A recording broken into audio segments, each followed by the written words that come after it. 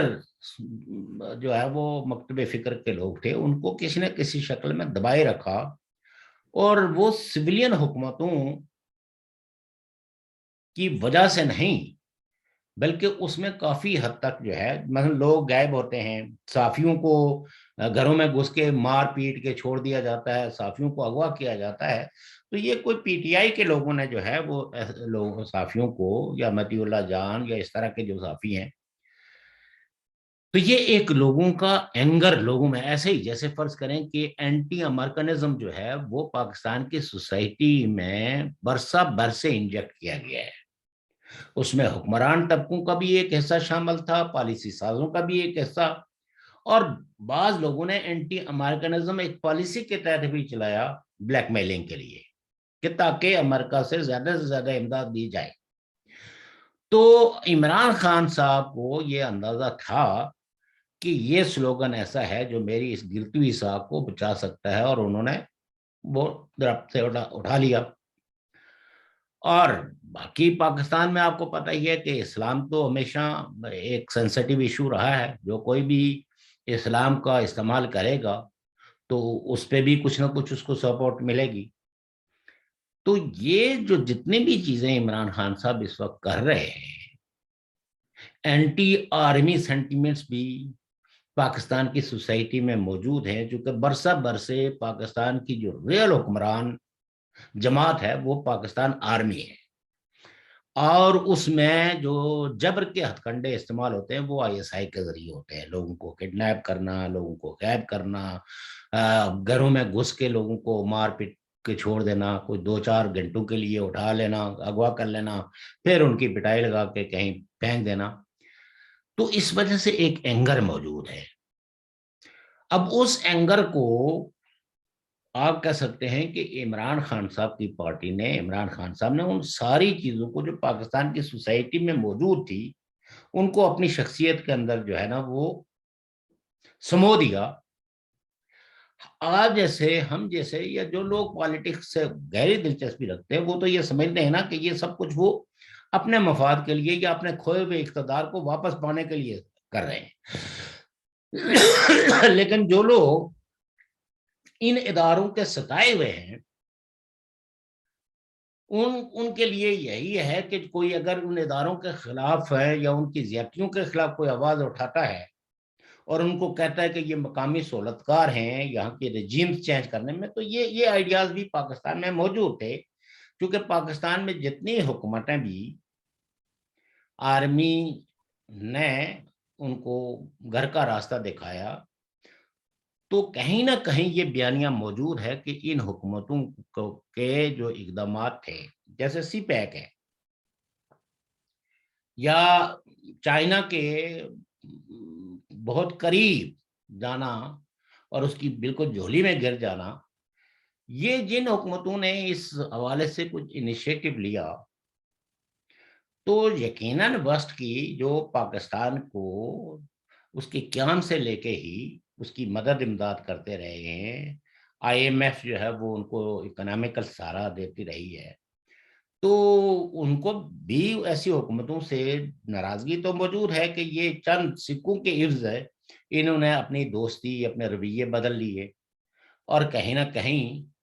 انہوں نے چاہا کہ ایسی حکومتیں اگر ختم ہو جائیں، جیسے بھٹو صاحب کی حکومت کو ختم کرنے کے حوالے سے یا ان کو تختہ دار تک پہنچانے میں یہ پاکستانی سوسائٹی کے اندر ایک رچا بسا بیانیہ ہے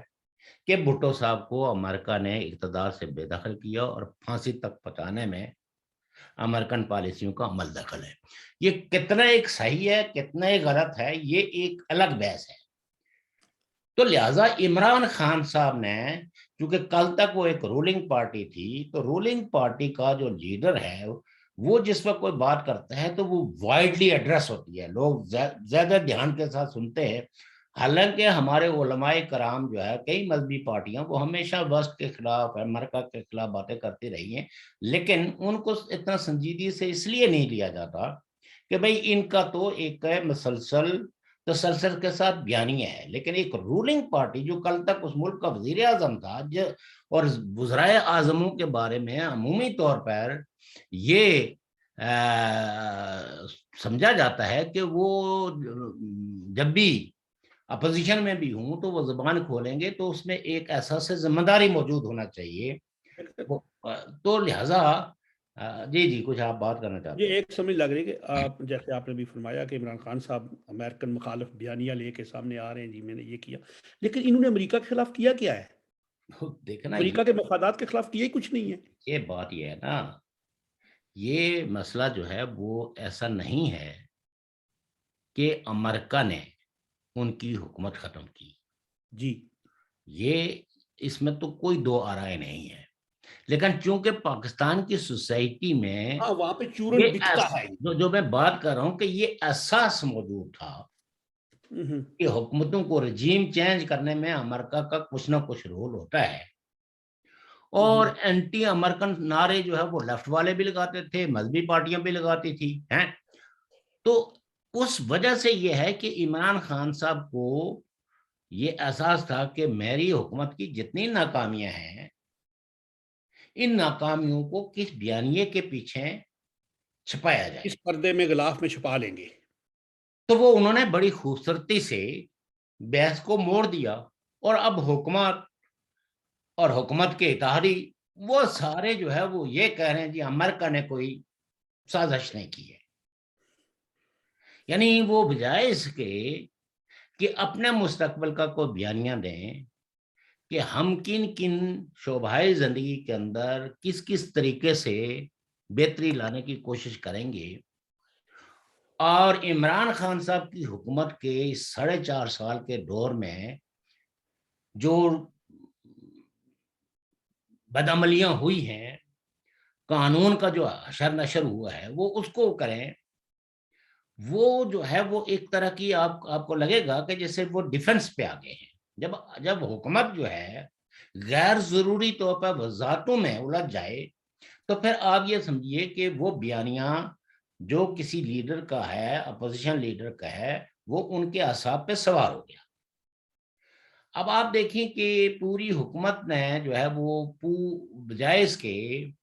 کہ وہ ساری چیزیں جو عمران خان صاحب کی حکومت میں رہتے ہوئے جو موجودہ حکومت کی نظر میں غلط تھی اس پہ کوئی وائٹ پیپر شائع کرتے، کرپشن جو ہوئی ہے اس پہ کوئی، انہوں نے ایک خاتون کو لے کے تو سارے فرق ہوگی کا جو ہے نا وہ بیانیہ چلا دیا. بھائی now you are in the government, اگر کوئی چیز ہوئی ہے تو اس پہ آپ قانون کے مطابق اب اس پہ تقریریں کرنے کی کیا ضرورت ہے. اسی طریقے سے جو دیکھنا جب ریٹائرڈ فوجی آفیسرز جو ہے وہ ایک بیانیہ بناتے ہیں یا کسی ایک پولیٹیکل پارٹی کو سپورٹ کرتے ہیں تو ان کا تعلق ہے چونکہ ماضی میں بھی، اور کہتے ہیں کہ فوجی آفیسر کبھی ریٹائر نہیں ہوتا، یہ ایک قانون کا تقاضا ہے، لیکن وہ ہمیشہ اپنے کور انسٹیٹیوشن کے انٹرسٹ میں کھڑے ہوتے ہیں اور وہ وضاحتیں بھی جب کرتے ہیں تو وہ اسی طرح کی کرتے ہیں. لیکن جنرل باجوہ پہ جس طرح کا کرٹیسزم آ رہا ہے، جس طرح کا دباؤ ہے، تو اس دباؤ میں حالانکہ پاکستان میں تو اگر کوئی اور لیڈر اس طرح کی باتیں کرتا تو وہ اس وقت تک پس دیواریں زندہ ہوتا. جس طرح کی ججز کے خلاف وہ ہوا تھا اس وقت تک کنٹمپٹ آف کورٹ ہو چکی ہوتی. آپ یہ دیکھیں کہ الیکشن کمیشن نے جسٹ ان کی تقاریر کی ریکارڈنگ منگوائی تو اس کے بعد عمران خان صاحب نے ان کی طرف منہ موڑ لیا، ورنہ الیکشن کمیشن بھی ٹارگٹ اور سپریم کورٹ بھی ٹارگٹ پہ. اور ان میں سے کوئی ادارہ بھی، میرا کہنا کا ہرگز یہ مطلب نہیں ہے کہ یہ کوئی آئیڈیل ادارے ہیں یا یہ کوئی ایسی مقدس گاہیں ہیں جن کے بارے میں بات نہیں ہو سکتی، بات ہونی چاہیے. اور شاید یہ کریڈٹ کسی نہ کسی وقت عمران خان کو ہی جائے اور یہ ادارے جو ہے وہ یہ اپنے اندر کوئی سدھار پیدا کریں اپنے آپ کو، بجائے اس کے کہ پولیٹیکل پوائنٹ سکورنگ کریں. یہ قانون کی روشنی میں ایسے ہی جیسے فرض کریں کہ نااہلی کا جو قانون ہے وہ جو 63A ہے جی تو سارا پروسیجر وہ گیا، لیکن سپریم کورٹ نے ایک جشن لگایا ہوا ہے. بھائی جب آپ نے کوئی کانسٹیٹیوشن ری رائٹ کرنا ہے، آپ نے کوئی ری ڈیفائن کرنا ہے، جب ایک پروسیجر دیا گیا ہے، اس کلاس کی منشا کو دیگر جگہوں پہ ڈیفائن کیا گیا ہے کہ پارٹی لیڈر کے کیا فرائض ہے، اور اس پارٹی کے ٹکٹ پہ الیکشن لڑنے والوں کو کیا کیا کام کریں گے، تو وہ پارٹی کے ڈسپلن کی خلاف ورزی نہیں کریں گے، اور کن مواقعوں پہ اگر وہ پارٹی کے فیصلے کے خلاف جائیں گے تو ان پہ 63A لگے گی، اور اس کے مطابق ان کو ڈی سیٹ ہونا پڑے گا. یہ قانون اتنا واضح ہے، لیکن سپریم کورٹ کے اندر قانونی مشگفیاں، بحثیں، اور پھر مطلب یہ کہ صادق اور امین کے جو ہے نا جو ترازو تولے جا رہے ہیں. تو یہ جو پارٹی امریت ہے قائم کرنے کے بجائے جتنی ایک سزا کانسٹیٹیوشن میں دی ہے، ان لوگوں کا وزڈم پریویل کرتا تھا کہ ایک شخص جو الیکٹڈ ممبر ہے اس کے پاس بھی کچھ اختیار ہونا چاہیے، لیکن اس خلاف ورزی کی اس کے لیے کوئی سزا بھی ہونی چاہیے. وہ سزا بھی انہوں نے تجویز کی ہوئی ہے. تو اب اگر سپریم کورٹ جو ہے وہ کوئی اس کے برعکس سزا دے گا تو وہ کانسٹیٹیوشن کو ری رائٹ کرنے کے مترادف ہوگا، جو سپریم کورٹ کے ججز کا قطعاً اختیار نہیں ہے. اسی طریقے سے آپ یہ دیکھیے کہ یہ سپریم کورٹ ہے جس کے پاس کیس تھا، وہ کیا تھا، پاناما پیپرز کا، اور انہوں نے اٹھا کے تو ایک شخص کو جو اس ملک کا وزیر اعظم تھا، ایک 2/3 میجورٹی اس کی اسمبلی میں موجود تھی، اس کو صرف اس بنیاد پہ فار ایور ڈی سیٹ کر دیا، ڈسکوالیفائی کر دیا کہ اس نے بیٹے سے تنخواہ نہیں لی. تو یہ کانسٹیٹیوشن کو ایک طرح کا ری رائٹ کرنے کے مترادف ہے، اور یہ کچھ سپریم کورٹ جو کر رہا ہے، تو اس سے سپریم کورٹ کی کوئی عزت میں اضافہ نہیں ہوتا، بلکہ لوگ جو ہے وہ کنٹمپٹ آف کورٹ کے خوف کی وجہ سے بہت ساری باتیں نہیں کرتے. لیکن آخر کسی نہ کسی نے تو اس خوف سے باہر نکل کے تو ان کو بھی آئینہ دکھانا ہوتا ہے. لیکن وہ آئینہ جس وقت دکھاتے ہیں تو یہ دب جاتے ہیں، یہ اس دباؤ میں آ جاتے ہیں، اور پھر قانون کے مطابق فیصلہ کرنے کے بجائے اس دباؤ میں آ کے فیصلے کرتے ہیں جو قانون کی منشا نہیں ہوتی. تو یہ جو اس وقت کی جو صورتحال ہے، یہ ایک بحرانی کیفیت ہے، اس کا ادراک کیا جانا چاہیے. اور پی ٹی آئی جو ہے وہ اس وقت پوری لڑائی کے موڑ میں ہے، کسی اعتبار سے بھی اس کے کوئی قدم ڈگمگا نہیں رہے. آپ اس کو پسند کریں یا نہ کریں، موجودہ حکومت اس کو پسند کرے یا نہ کرے، لیکن اس وقت اگر دیکھیں تو P T I versus Noon league کھڑی ہے، باقی ساری پارٹیاں نیوٹرل، ایسے لگ رہا ہے جیسے کچھ ہو ہی نہیں رہا ہے. ویئر ایز میں تو کہ سمجھتا ہوں کہ پاکستان پی ٹی ایٹ آئی وار ورسز ہے. جی پاکستان تحریک انصاف اس وقت جو ہے وہ ورسز نون لیگ سے زیادہ وہ اداروں کے ورسز آئی ہوئی ہے. نا وہ بالکل ان کو انہوں نے جو ہے نا وہ یعنی ڈائریکٹلی اور انڈائریکٹلی ان کا ہدف جو ہے وہ پاکستان کی ملٹری ہے. آرمی اور ہے. چونکہ یہ احساس بھی پاکستانی سوسائٹی کے اندر بہت گہرا ہے کہ اس ملک کو غریب بنانے میں، اس ملک کو بحال کرنے میں آرمی کی جو رانگ ڈوئنگز رہی ہیں، اور اسی سینٹیمنٹ کو کسی نہ کسی شکل میں عمران خان صاحب جو ہے وہ پریزنٹ کر رہے ہیں. اور آج جو ہے وہ جس پارٹی کو کل تک یہ سمجھا جاتا تھا کہ یہ فوجیوں کی اپنی پارٹی ہے، آج لوگ یہ کہنے پہ مجبور ہیں کہ وہ اینٹی اسٹیبلشمنٹ پارٹی بن گئی ہے. اب اس کا بیانیہ جو ہے وہ اینٹی اسٹیبلشمنٹ ہے. اب یہ کب تک سسٹین کریں گے، کس وقت جا کے درہم سے گریں گے، یہ سوال دیگر ہے. لیکن اقتدار ملے گا نا اقتدار میں تو جس وقت جو بھی جاتا ہے تو اس کی تو ایک طرح کی یہ مجبوری ہوتی ہے نا، کیونکہ اس کے پاس قانون کو امپلیمنٹ کرنے کے لیے یہی ادارے ہیں جن کو ریاستی ادارے کہتے ہیں، وہ چاہے فوج ہو، چاہے انٹیلیجنس